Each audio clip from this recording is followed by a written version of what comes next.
गौर से देखें इन चेहरों को, इनके बीच की जिज्ञासा को। दुनिया में कहीं भी चाहे कोई भी प्राकृतिक आपदा हो या इंसानी शरारत, ये पहुंच ही जाते हैं और घर पर कहकर आते हैं कि इंतजार ना करना।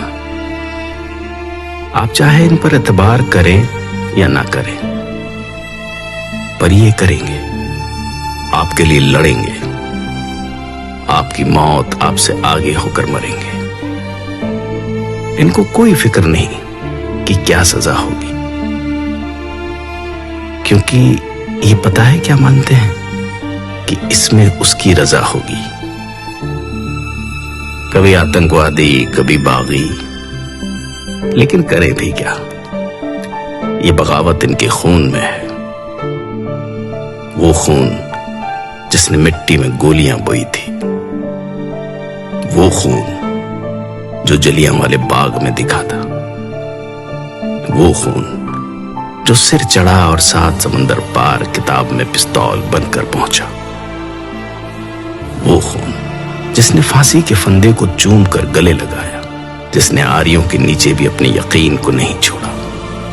यकीन जो हंसते हुए तपती तवी पर बैठ गया, चांदनी चौक में शीश देकर चमकौर में तीरों की बारिश में भीगते हुए आकर खड़ा हुआ सरहंद की उस नींव पर, जिस पे उभरा इंसानियत का महल।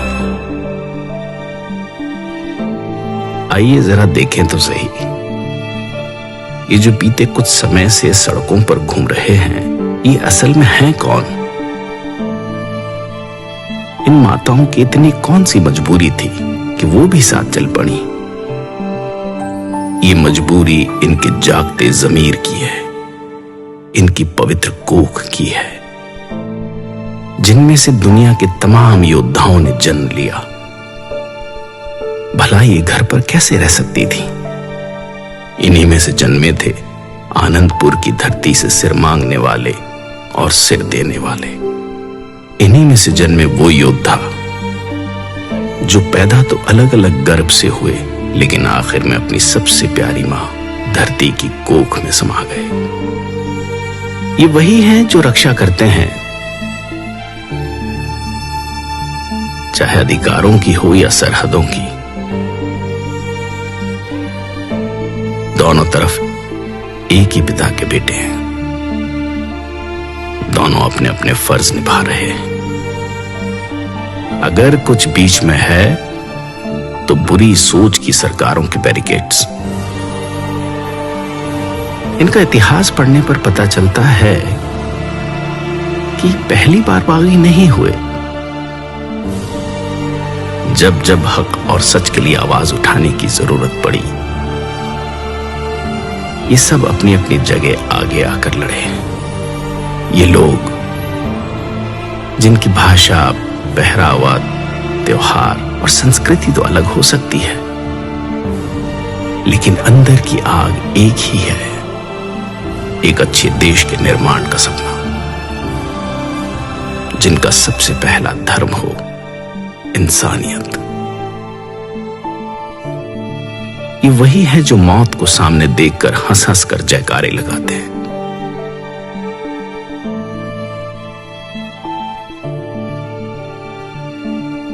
गोरे तो इस देश से चले गए, लेकिन अपनी सोच इन कुर्सियों के आसपास ही कहीं छोड़ गए,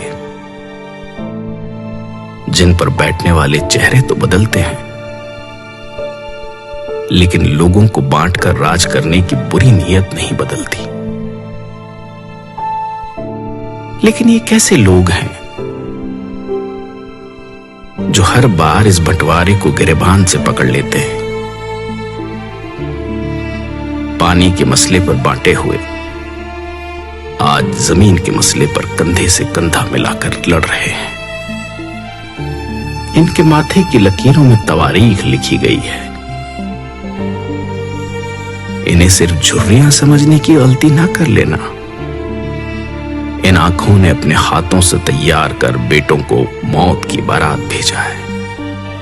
वो आंखें जिन्होंने आजादी के सपने देखे, जो दंग रह गई जब शीशम की चमकदार कुर्सियों पर बैठे मखमल के कुर्तों ने आजादी के नाम उजड़ जाने का शाही फरमान जारी कर दिया।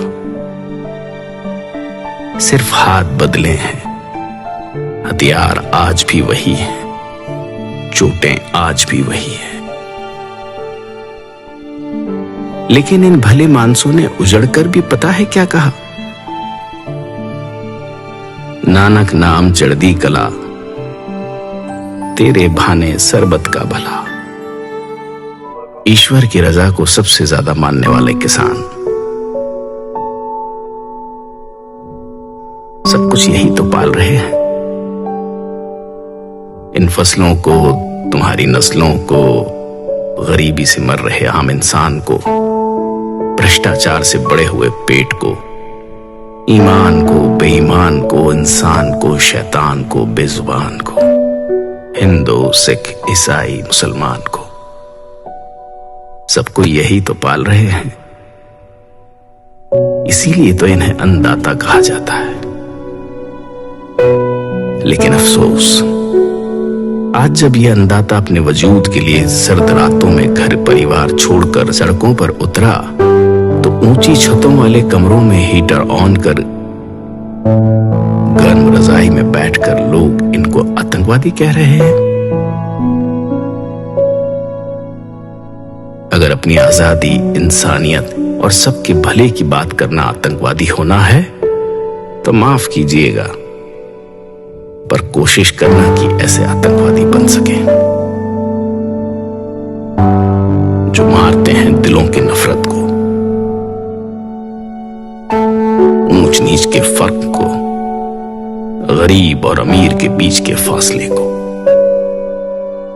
और हां, मरने से याद आया, मौत केवल शरीरों की ही नहीं होती। शीशे के सामने खड़े होकर आंखों में आंखें डालकर देखिएगा,